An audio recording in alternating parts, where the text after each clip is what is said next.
சட்டக்கடை நேரில் அனைவருக்கும் வணக்கம். நாம் இன்று பார்க்கக்கூடிய தலைப்பு என்னன்னு பார்த்தீங்கன்னா கவுண்டர் கிளைம், அதாவது எதிர்பார்த்தையும் எதிர் வழக்குனே சொல்லலாம்.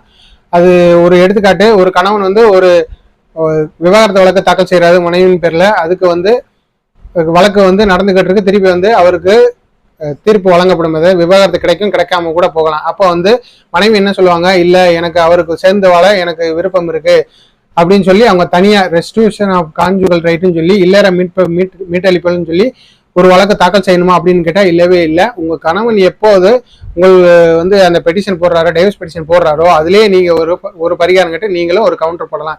என்னன்னா, அவர் டைவர்ஸ் எப்படி எனக்கு விவாகரத்து வேணும்னு கேட்கிறாரோ அதே மாதிரி நீங்க ஒரு பரிகாரம் கேட்கலாம். என்னன்னா, அவர் கூட சேர்ந்து வாழக எனக்கு விருப்பம் இருக்கு, அதனால என்னோட வாழ்க்கையை மீட்டு கொடுங்கன்னு சொல்லி கேட்கலாம்.